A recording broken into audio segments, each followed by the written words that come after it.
बच्चों, इस video lecture में आप जानेंगे कि संख्या रेखा पर √5 का निरूपण कैसे करते हैं। तो जो प्रीवियस वीडियो लेक्चर थे हमारे बच्चों, उसमें आपने जाना था कि एक हम लोग क्या करते थे, एक इस प्रकार से एक समकोण त्रिभुज ले लेते थे, ठीक है, ओ ए बी। ठीक बच्चों। अच्छा, अगर बच्चों हमको √5, ये हाइपोटेनियस कितना निकालना है, √5, इसकी ये ओ बी कितना होना चाहिए, √5 होना चाहिए। तो अगर ओ बी √5 होना चाहिए तो उसके लिए हम बेस लाइन क्या लेंगे, ये बेस जो है, बेस की हम लेंथ ले लेंगे बच्चों, ये होना चाहिए हमारा 2, और परपेंडिकुलर कितना होना चाहिए 1। आइए देखते हैं कि किस प्रकार से वो भी हमको √5 प्राप्त होगा। अब अगर हम बेस मान लेते हैं 2 है और ए बी क्या ले लेते हैं 1, आप एक तरीके से देखेंगे √2, √3, √5 में एक चीज़ हमेशा आपको एक चीज़ कॉमन मिलेगी। बहुत आसान है, आपको बेस लाइन पे ध्यान देना है। बेस इसमें क्या हो जाएगा 2, ठीक है। देखिए, जब √2 की बात करते हैं, √2 के लिए जब हम ये पाइथागोरियन ट्रिपलेट, तो आप पाइथागोरियन ट्रिपलेट को इस तरीके से भी ध्यान रख सकते हैं। तो एक संपूर्ण त्रिभुज बना लिया, तो √2 के लिए बेस लाइन भी 1 होती है और परपेंडिकुलर लेंथ भी क्या होती है 1 होती है, जिससे हमको ये हाइपोटेनियस √2 प्राप्त हो जाता है। ठीक उसी तरीके से √3 के लिए, तो √3 के लिए बेस लाइन क्या हो जाएगी, बेस लाइन √2 हो जाएगी और परपेंडिकुलर लेंथ हमारी क्या होगी 1 ही होगी। ठीक इसी प्रकार से √5 के लिए भी आपने देखा, √5 के लिए हमने ये बेस लाइन क्या ले ली 2, और ये हमने क्या ले लिया, परपेंडिकुलर लेंथ क्या ले ली 1, और ये हमको क्या प्राप्त हो जाएगा √5, ये हमें क्या प्राप्त होगा √3। ऐसे ही अगर √10 में हम जाएँ, तो √10 में जब हम जाएंगे तो ये हम क्या ले लेंगे 3, और ये क्या ले लेंगे 1, और इस तरीके से ये हाइपोटेनियस हमको क्या प्राप्त हो जाएगा 10। तो एक चीज़ आप बहुत गौर से आप देख रहे होंगे कि परपेंडिकुलर लेंथ सब में क्या लेनी है 1। तो बहुत सिंपल है, बहुत कोई टफ टॉपिक नहीं है बच्चों ये। तो सब में परपेंडिकुलर लेंथ क्या लेनी है 1, √2 में क्या लेना है बेस लाइन 1, √3 में बेस लाइन क्या होगी √2, √5 में क्या होगा 2, √10 में क्या होगा 3। इस चीज़ का थोड़ा सा आपको ध्यान रखना पड़ेगा बस, ठीक है। तो अगर हमें ओ बी फाइंड आउट करना है तो देखिए, तो ओ बी इक्वल टू क्या हो जाएगा बच्चों, O B equal to √OA² plus AB², और ओ ए जो है, ओ ए की वैल्यू कितनी है, तो 2², ए बी 1²। थोड़ा सा इसे चेक कर लेंगे जैसे हमें गलती ना हो। तो 2² 4 होगा, 1² 1 होगा, और इस प्रकार से हमको ओ बी कितना प्राप्त हो जाएगा √5 प्राप्त हो जाएगा। तो देखिए, सबसे पहले मैंने नंबर लाइन एक ड्रा कर रखी है। वैसे बहुत अच्छा लगता है कि एक एक चीज़ खुद ड्रॉ करके मैं आपको बताऊं, लेकिन थोड़ी सी मजबूरी है बच्चों, हम लोग ग्रामीण क्षेत्र से हैं और यहाँ पर एक तो नेटवर्क की समस्या, ऊपर से अगर वीडियो लेंथ बहुत लंबी हो जाती है जिसके कारण अपलोडिंग में प्रॉब्लम आती है, तो उसलिए थोड़ा सा कंस्ट्रक्शन मैंने थोड़ा सा पहले से नंबर लाइन ड्रॉ कर ली थी। इसमें मैंने बच्चों 2 सेंटीमीटर, वही जो 2 सेंटीमीटर इक्वल टू 1 यूनिट लिया है, ठीक है। बता चुका हूँ कि 1 सेंटीमीटर आप ले सकते हैं मेजरमेंट जैसे स्केल में होता है, लेकिन थोड़ा सा वो कॉम्प्लिकेटेड हो जाएगा, थोड़ा घना घना फिगर बनेगा तो ज़्यादा स्पष्ट रूप से नहीं नज़र आएगा। तो इसमें बच्चों क्या लेना था हमको, बेस लाइन क्या लेनी थी, बेस लाइन हमको 2 लेनी थी, यानी 2 का मतलब 2 यूनिट। 2 का मतलब यहाँ पर क्या है 2 यूनिट, 1 का मतलब यहाँ सेंटीमीटर नहीं है, ध्यान दीजिएगा।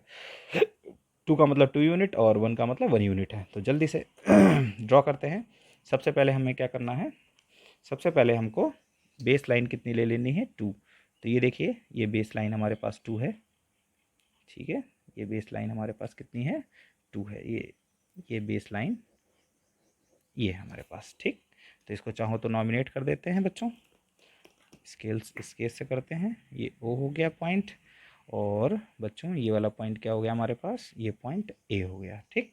अब हमें क्या करना है 2 पर, चाहे कंपास के थ्रू आप बना सकते हैं 90 डिग्री, और चाहे प्रोटेक्टर के थ्रू। तो मैं यहाँ जल्दी से बनाऊंगा थोड़ा सा, क्योंकि टाइम ज़्यादा लग जाता है बेटा, तो मैं यहाँ पर प्रोटेक्टर के थ्रू बना दूंगा। लेकिन अगर आपको कंपास के थ्रू बनाना है किसी भी पॉइंट पर, तो आप क्या करें, यहाँ पर कंपास की निडल रखें, कंपास निडल रख करके किसी भी एक रेडियस से एक आर्क लगा दें, फिर कंपास की निडल यहाँ रखें, एक आर्क यहाँ, फिर यहीं पर कंपास निडल रखें, एक आर्क यहाँ, फिर यहीं से इसी पॉइंट से ही एक आर्क ऊपर, फिर इस पॉइंट से एक आर्क ऊपर, ठीक है। ये दोनों आर्क जहाँ कट करें उसको आप यहाँ से मिला दें, इस टाइप से ये एंगल कितना बन जाएगा 90 डिग्री। तो आप ऐसे with the help of compass भी इस तरीके से 90 डिग्री बना सकते हैं। बट मैं यहाँ पर थोड़ा सा वीडियो लेंथ ज़्यादा बड़ी ना हो, उसको बचाने के लिए मैं यहाँ पर प्रोटेक्टर का यूज कर रहा हूँ। तो आप यहाँ पर ए पॉइंट पर क्या करेंगे, एक 90 डिग्री का एंगल बना देंगे, ठीक है।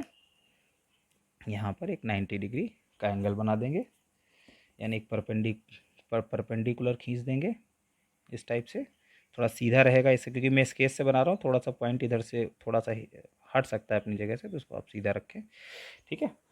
तो ये हमने क्या किया, एक हमने 90 डिग्री का 90 डिग्री की एक लाइन खींच दिया, एक परपेंडिकुलर ड्रॉ कर दिया। अब इस पर देखिए ध्यान से क्या करना है, फिर वही प्रीवियस वीडियो लेक्चर के मुताबिक ही इस पर 1 यूनिट जो परपेंडिकुलर है इसी पर हमें 1 यूनिट कट करना है, परपेंडिकुलर पे ही 1 यूनिट कट करना है। तो 1 यूनिट हमें स्केल में नहीं जाना होगा, इसी नंबर लाइन पर, ये हमने पहले से ही 1 यूनिट ले रखा है। देखिए ये जो आप इक्वल डिवीजन करते हैं ये आप उसके थ्रू भी कर सकते हैं, स्केल के थ्रू भी कर सकते हैं, और आप चाहें तो ये जो हमारे पास कंपास है आप कंपास के थ्रू भी कर सकते हैं। कंपास के थ्रू कैसे कर सकते हैं, देखिए ध्यान से, ये कट लिया। अब इसमें आप कोई भी इक्वल वो ले लीजिए रेडियस, अब इक्वल रेडियस ले करके आप यहाँ से कट कर जाइए, ठीक है। इस तरीके से इस पर एक इक्वल डिवीजन कर लीजिए।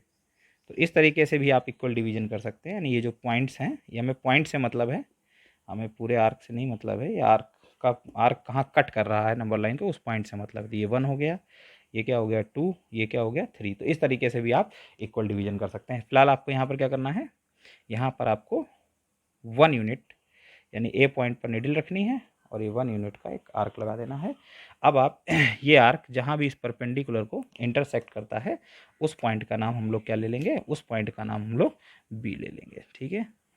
अब आप क्या करेंगे, इस ओ बी को मिला देंगे, इस ओ बी को हम लोग क्या करेंगे, मिला देंगे। सब कुछ वैसे ही है, सिर्फ बेस लाइन बदल रही है। आप कुछ ध्यान से अगर आप देख रहे हो, इसको समझ रहे हो, तो आप जान रहे हैं कि बेस लाइन जो है वही केवल बदल रही है। ये ओ बी हमने मिला दिया। अब क्या करेंगे, फिर with the help of compass प्रकार इसकी कंपास की निडल कहाँ रखेंगे, ओ पॉइंट पर, और क्या रेडियस लेंगे, ओ बी रेडियस लेंगे। कितनी रेडियस लेंगे बच्चों, ओ बी रेडियस से क्या लेकर के निडल वहीं रहेगी ओपन, और एक आर्क लगा देंगे प्रीवियस वीडियो लेक्चर के ही तरीके से, इस तरीके से, ठीक है। अब ये देखिए, ये जहाँ कट कर रहे हैं, कहाँ पे कट कर रहे हैं बच्चों, इस पॉइंट पर, ध्यान से देखिएगा, इस पॉइंट पर ये जो आर्क है ये नंबर लाइन को कहाँ कट कर रहा है, इस पॉइंट पर, ये इस पॉइंट पे कट कर रहा है।